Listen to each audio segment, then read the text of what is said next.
46/2025 Abhijit Sarma Palash Ranjan Baruah versus union of India আজি দ্বিতীয়টো শুনানি আছিলে।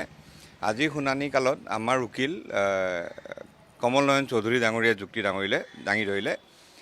তেওঁলোকে চৰকাৰে ক'লে যিহেতু চাৰ্জশ্বিটখন পঢ়িব লাগিব, বৰ দীঘল চাৰ্জশ্বিট, আৰু আয়োগ এখন গঠন কৰিছে, আয়োগৰ ৰিপৰ্ট জমা দিব লাগিব। এই গোটেইখিনি লৈ অহা 13 মাৰ্চত পৰৱৰ্তী শুনানি দিছে।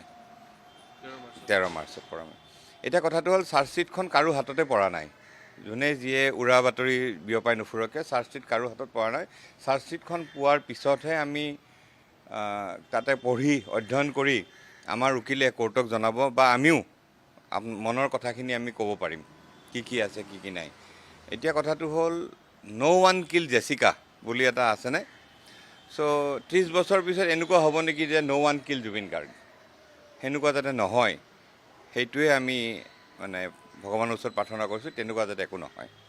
চাওক, চাৰ্জশ্বিটখন কোনেও পঢ়া নাই। আজি গৰিমা গাৰ্গ ডাঙৰীয়ানে কৈছে যে চাৰ্জশ্বিটক লৈ মই সন্তুষ্ট। তেখেতে কেনেকৈ ক'লে মই নাজানো, বা বেলেগ কোনোবা চিনেমা এক্টৰে বা হেৰিয়ে কৈ আছে আমি সন্তুষ্ট নহয়। তেওঁলোকে ক'ত পঢ়িলে গম নাপাওঁ। চাৰ্জশ্বিটখনৰ কথা একো নাজানো, কিন্তু কিছুমান কথা আমি গম পাইছোঁ বা আমাৰ সন্দেহ হৈছে।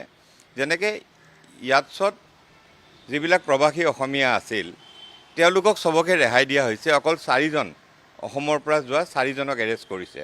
এইটো এটা প্ৰশ্নবোধক চিন থাকি গ'ল। ইয়াতছখন যোনে বুক কৰিছিলে, দুজন অৰ্গেনাইজাৰ, তেওঁক এৰেষ্ট কৰা নহ'ল, সেইটো এটা প্ৰশ্নবোধক চিন থাকি গ'ল। যেনেকৈ আপুনি চাওক, কলিকতা পুলিচে মেছিৰ প্ৰগ্ৰেমত যেতিয়া ষ্টেডিয়ামত গণ্ডগোল লাগিছিলে অৰ্গেনাইজাৰক এৰেষ্ট কৰিছে, কিন্তু ইয়াতছৰ অৰ্গেনাইজাৰক এৰেষ্ট নকৰিলে। প্ৰশ্নবোধক চিন থাকি গ'ল। আমি যদি চাওঁ তেতিয়াহ'লে যিজন PR অনুজ বৰুৱা, তেখেতক এৰেষ্ট নকৰিলে। আজি অভিমন্যু তালুকদাৰৰ কথা যদি আমি ক'ব যাওঁ, স্মাইল এছিয়াৰ, তেওঁ এজন ডাঙৰ মানুহ, মুখ্যমন্ত্ৰীৰ হাত আছে, তেওঁক এৰেষ্ট নকৰিলে। প্ৰশ্নবোধক চিন থাকি গ'ল। মুখ্যমন্ত্ৰী ডাঙৰীয়াই বাৰে বাৰে কৈছে যে ক'ভিডৰ আগৰ পৰাই জুবিনক হত্যাৰ ষড়যন্ত্ৰ কৰা হৈছিলে। 27 ডিচেম্বৰ 2021 জুবিন গাৰ্গ মিউজিক LLP এটা আৰম্ভ কৰিছিলে। টাৰ্চেন মিট্টাল, সিদ্ধাৰ্থ শৰ্মা, জুবিন গাৰ্গ। সিদ্ধাৰ্থ শৰ্মাক এৰেষ্ট কৰিলে, টাৰ্চেন মিট্টালক এৰেষ্ট নকৰিলে। প্ৰশ্নবোধক চিন থাকি গ'ল।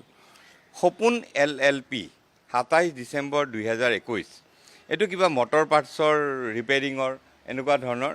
তাতে সিদ্ধাংকু অংকুৰ বৰুৱা বুলি এজন BJP ডাঙৰ নেতা আছে, তেওঁক এৰেষ্ট নকৰিলে, তেওঁক সোধপোছ নকৰিলে। প্ৰশ্নবোধক চিন থাকি গ'ল। চ' এনেকুৱা ধৰণৰ কথা যে বহুত সন্দেহ থাকি গ'ল আমাৰ। এতিয়া ধৰক ক্ৰিমিনেল ইনভেষ্টিগেশ্যনত আপোনাৰ ক্ৰাইম চিন ৰিক্ৰিয়েশ্যন মেপিং যিটো কয়, সেইটো অপৰাধীবিলাকে 21বিলাকক লৈ গৈ কৰিব লাগে।